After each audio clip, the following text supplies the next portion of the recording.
Welcome to this video of database project ideas. तो इस video में हम लोग डिस्कस करेंगे कि आपको अगर डाटाबेस से रिलेटेड प्रोजेक्ट्स बनाने हैं, सपोज़ आप किसी कोर्स में हैं, जैसे बीसीए में है, एमसीए में है या बीटेक कर रहे हैं, तो आप किस तरह के प्रोजेक्ट्स बना सकते हो। डाटाबेस का मतलब क्या है कि आपका जो प्रोजेक्ट है, स्क्रीन पर आप कुछ भी अगर इनपुट दे रहे हो या कोई आउटपुट जनरेट हो रही है तो उसको आपको कहीं स्टोर करना है। तो स्टोर करने के लिए आपको डाटाबेस का कंसेप्ट यूज़ करना होता है। तो सभी जो इस तरह के प्रोजेक्ट हैं, इसमें दो एंड होते हैं, एक तो होता है फ्रंट एंड और दूसरा होता है बैक एंड। फ्रंट एंड पे रहती हैं स्क्रीन्स रहती हैं, जिसके लिए आप विजुअल बेसिक या कुछ भी आपके जो भी टेक्नोलॉजी में आप प्रोजेक्ट डेवलप करना चाहते हो तो आप स्क्रीन्स डिज़ाइन करते हो। तो स्क्रीन्स क्या होती हैं? विंडोज़ होती हैं, जिसके थ्रू आप इनपुट विंडोज़ होती हैं कि डाटाबेस में एंट्रीज भेजते हो या डाटाबेस से एंट्रीज उठा के स्क्रीन पर देखते हो। तो डाटाबेस में क्या है कि आपको जो भी प्रोजेक्ट जो इनिशियल लेवल पे आप एज अ यूज़र बना सकते हो, तो उन प्रोजेक्ट्स के बारे में हम लोग बात करेंगे कि कौन कौन सा प्रोजेक्ट बनाया जा सकता है।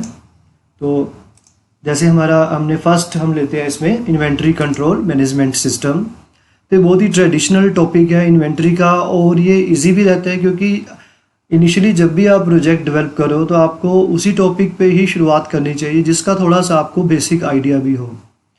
किसी भी प्रोजेक्ट को डेवलप करने के लिए आपको सबसे ज़्यादा ज़रूरी जो है वो है कि आपको टेक्नोलॉजी आपको आनी चाहिए। सपोज़ आप प्रोजेक्ट बना रहे हो जावा में या किसी भी प्रोग्रामिंग लैंग्वेज में बना रहे हो, ओरेकल में बना रहे हो, तो उन सॉफ्टवेयर्स की इन डेप्थ नॉलेज तो होनी ही चाहिए। साथ में आपको जिस टॉपिक पे आप बना रहे हो उस टॉपिक के बारे में भी कुछ पता होना चाहिए। तो इसी में ही हमने पहला टॉपिक लिया इन्वेंट्री कंट्रोल मैनेजमेंट सिस्टम। तो इन्वेंट्री कंट्रोल मैनेजमेंट सिस्टम क्या है हमारा, जिसमें हम किसी भी सपोज कोई शॉप ही हम मान लेते हैं एग्जांपल के तौर पे, तो शॉप के स्टॉक से रिलेटेड इन्वेंट्री यानी स्टॉक से रिलेटेड अब एक डाटाबेस बनाओगे कि हमारे स्टोर में या हमारी शॉप पे क्या क्या सामान अवेलेबल है, कौन सी डेट को कौन सा सामान आया था, प्रोडक्ट आया था, कौन सी डेट को कौन सा प्रोडक्ट बिका, या अभी बैलेंस प्रोडक्ट कौन सा है। तो इस तरह का अगर कंट्रोल करना हो, कंप्यूटर के थ्रू कंट्रोल करना हो, तो आपको एक जो टॉपिक है ये बढ़िया रहता है इन्वेंट्री कंट्रोल मैनेजमेंट सिस्टम। इसमें आपको डिफरेंट टेबल्स डिज़ाइन करने हैं जो आपके इन्वेंट्री से, स्टॉक से रिलेटेड, प्रोडक्ट की डिटेल से। तो इस तरह से आप इन्वेंट्री कंट्रोल मैनेजमेंट सिस्टम बना सकते हो। तो इसमें हमें मेन चीज़ क्या है, हमारा स्टॉक है और प्रोडक्ट है, प्रोडक्ट की अवेलेबिलिटी है। तो किसी भी डाटाबेस प्रोजेक्ट में या सॉफ्टवेयर प्रोजेक्ट में जो तीन चीज़ें होती हैं हमारी, इंसर्ट, रिकॉर्ड को इंसर्ट करना, अपडेट करना और डिलीट करना।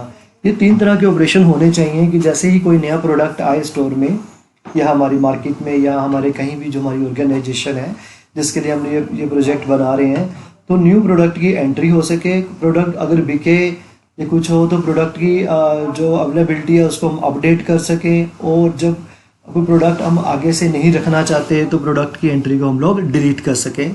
साथ में प्रोविज़न होना चाहिए क्वेरी का कि कभी भी अगर आपको रिपोर्ट जनरेट करनी है कि एट द मोमेंट कि हमारे पास प्रोडक्ट की क्या कंडीशन है, कितना अवेलेबल है स्टॉक में, या अभी हमें कौन सा प्रोडक्ट अंडर स्टॉक है या कौन सा ऐसा है जो ट्रेंडिंग में है, तो ये सारी रिपोर्ट्स हमारी इस तरह के प्रोजेक्ट से जनरेट करनी इजी रहती है। तो अब अगले प्रोजेक्ट की तरफ बढ़ते हैं कि इस तरह का आप अगला और कौन सा बना सकते हैं डाटाबेस मैनेजमेंट का। तो ये भी एक कॉमन है इसके बारे में भी, क्योंकि अगर आप स्टूडेंट हो तो आपको एक इंस्टीट्यूट या जहाँ पे भी आप या कॉलेज में कहीं स्टडी कर रहे हैं तो आपको वहाँ पे होने वाली एक्टिविटीज़ के बारे में यूजुअली सारा पता रहता है कि वहाँ पे कौन कौन सी एक्टिविटीज़ होती हैं। जैसे स्टूडेंट से रिलेटेड एक्टिविटी हैं या फिर रिजल्ट से रिलेटेड एक्टिविटी हैं, एग्ज़ाम से रिलेटेड एक्टिविटी हैं, ये सारी। तो जो इंस्टीट्यूट या कॉलेज से रिलेटेड डाटाबेस है, आप उसमें रिकॉर्ड कीपिंग करते हो स्टूडेंट से रिलेटेड, वहाँ के स्टाफ से रिलेटेड भी कर सकते हो, स्टूडेंट के रिजल्ट से रिलेटेड भी कर सकते हो। इसमें भी आपको एक डाटाबेस का स्ट्रक्चर तैयार करना होता है।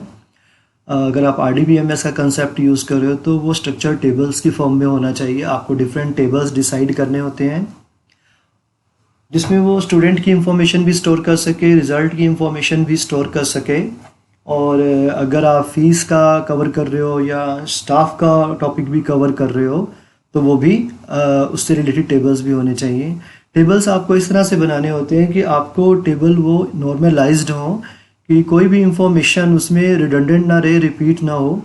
तो आपको एक डाटाबेस में, रिलेशनल डाटाबेस मैनेजमेंट सिस्टम में जो इंफॉर्मेशन है वो टेबल्स की फॉर्म में स्टोर करनी होती है। तो डिफरेंट टेबल डिसाइड करने हैं, उनमें आपस में रिलेशन भी इस्टेब्लिश करना होता है।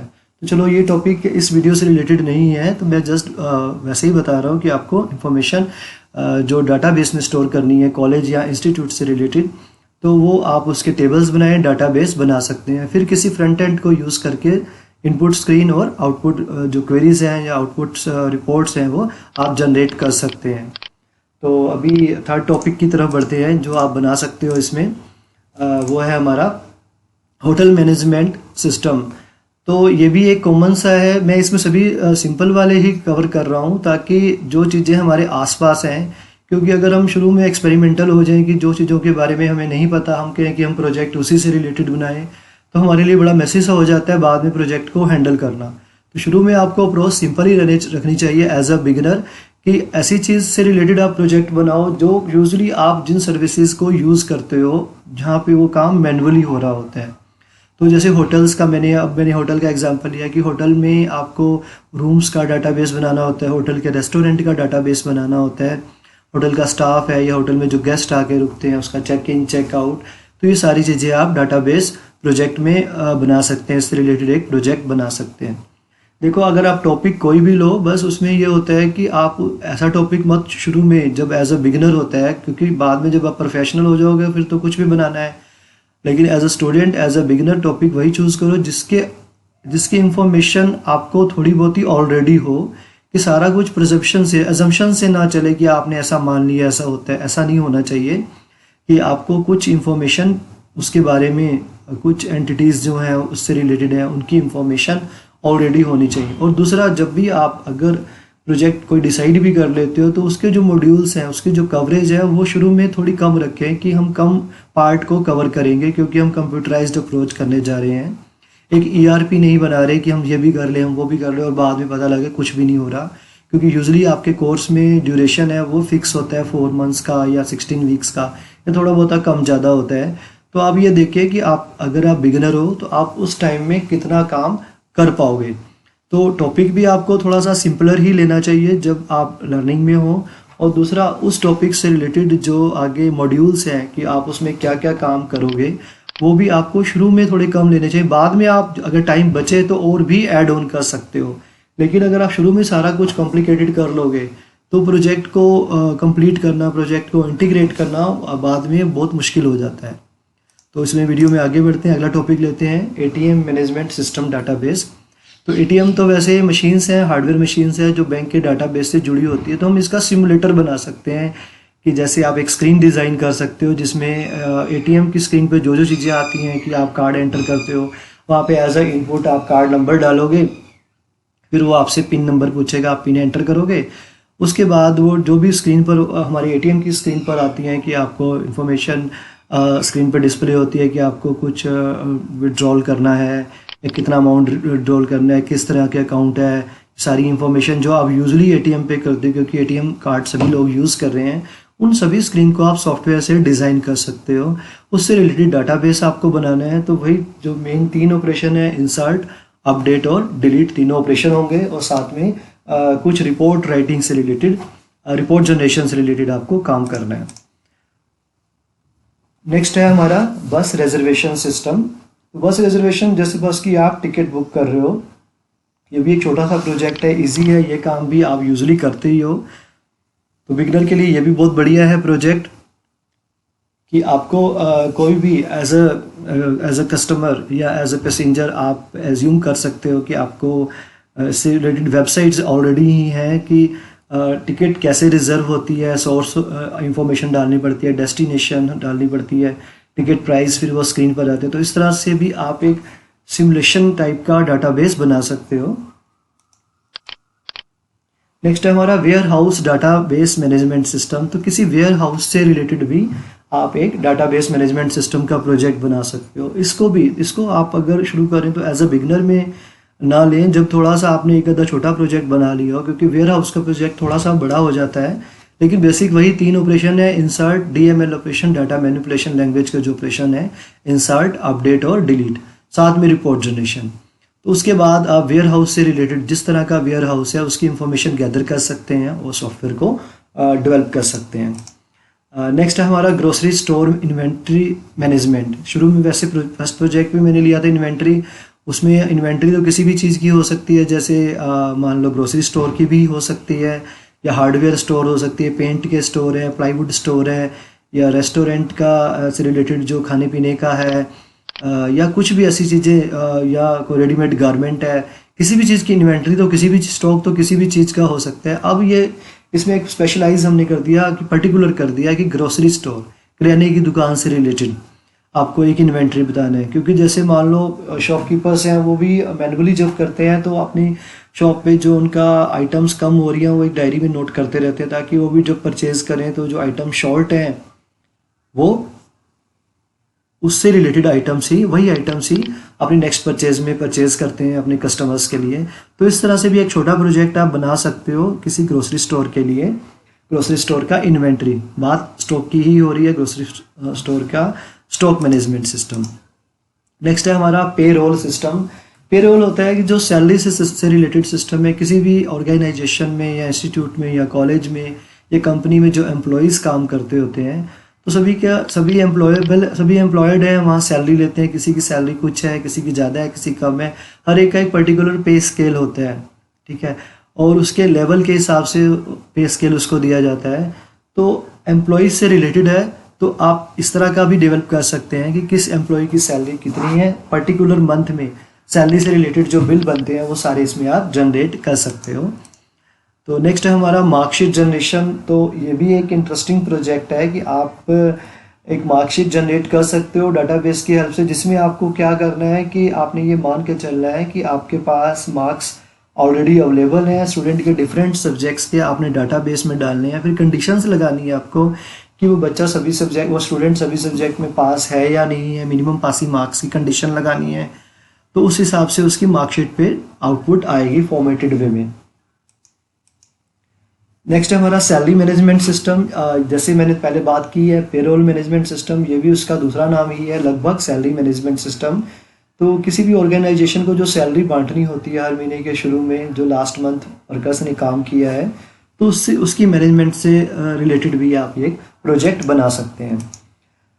नेक्स्ट हमारा डाटाबेस प्रोजेक्ट आइडियाज़ में है क्विज सिस्टम प्रोजेक्ट, कि आप एक क्विज सिस्टम डेवलप कर सकते हैं जिसमें स्क्रीन पर मल्टीपल चॉइसेस क्वेश्चन आएंगे। आपके जो यूज़र है, एंड यूज़र है, उन क्वेश्चंस को सोल्व करेगा और डाटाबेस में एंट्री होती रहेगी। फाइनली जितने भी लोगों ने उस क्विज को अटेंड किया, ठीक है, उस क्विज को अटेंड किया, तो उनसे रिलेटेड रिजल्ट जनरेट हो जाएगा, जिससे पता लग जाएगा कि किसने कितने मार्क्स या क्या उसके पॉइंट्स बने हैं। इन सभी प्रोजेक्ट्स को आप में से कुछ प्रोजेक्ट्स को आप लोग ऑनलाइन में मोड में भी कर सकते हो, ऑफलाइन मोड मतलब डेस्कटॉप एप्लीकेशंस भी बना सकते हो। जैसे क्विज सिस्टम की हम बात करें तो ये आप ऑनलाइन भी बना सकते हो यूजिंग PHP में MySQL को डाटाबेस बना करके भी यूज़ कर सकते हैं।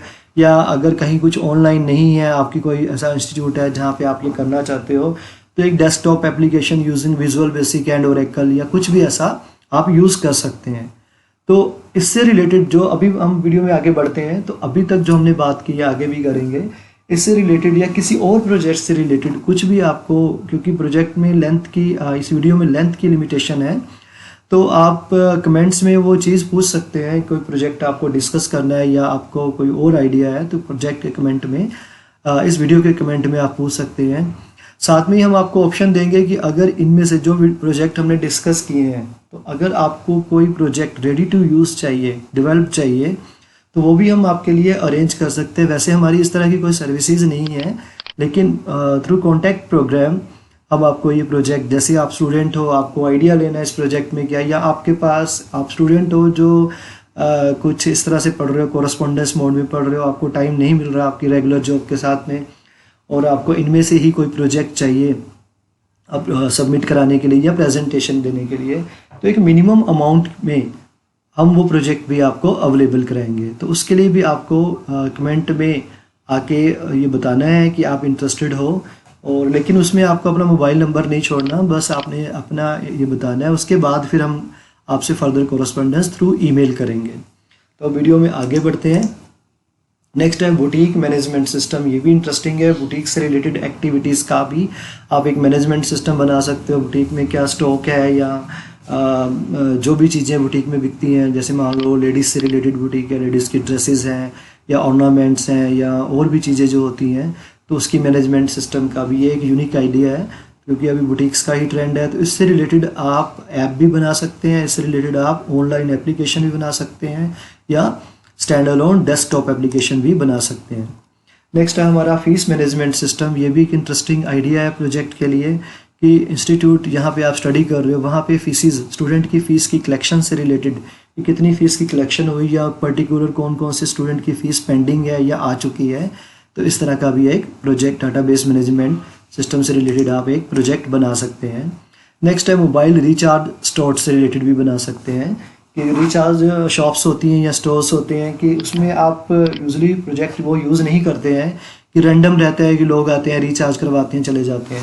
लेकिन कई बार ऐसा होता है कि अगर वो डाटाबेस बनाना चाहें कि कौन से कस्टमर ने, कई बार वो नोट करते हैं कौन से कस्टमर ने किस डेट पे कितने अमाउंट का रिचार्ज करवाया, तो वो नोट करते हैं। फ्यूचर में उनको ये रहता है कि कभी वो कस्टमर को कॉन्टैक्ट कर सकते, जैसे 30 डेज़ का कोई पैक डलवाया, 30 डेज़ के बाद कॉन्टैक्ट कर सकते हैं कि आपका रिचार्ज 30 डेज से 2 दिन पहले कॉन्टैक्ट कर सकते हैं, एक मैसेज छोड़ सकते हैं कि आपका अभी ड्यू है, अगर आपको रिचार्ज कराना है तो आप शॉप पर आ सकते हैं या हम ऑनलाइन भी रिचार्ज करते हैं। इस तरह से और भी फैसिलिटीज़ वो जनरेट कर सकते हैं। उसके बाद आता है हमारा फाइनेंशियल मैनेजमेंट से रिलेटेड है। ये थोड़ा सा वास्ट हो जाता है प्रोजेक्ट, एज ए बिगिनर नहीं लेना चाहिए।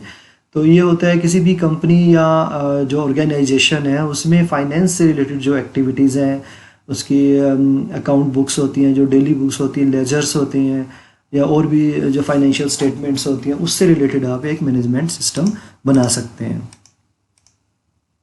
नेक्स्ट है एक सिंपल सा है, आप कैलकुलेटर बना सकते हैं। जो अगर आप बिगिनर हैं, चाहे अगर आप जावा में काम कर रहे हैं या PHP में कर रहे हैं या C में कर रहे हैं, C++ में कर रहे हैं, तो आप सिंपल कैलकुलेटर की एप्लीकेशन भी बना सकते हैं या फिर आप साइंटिफिक कैलकुलेटर की एप्लीकेशन भी बना सकते हैं।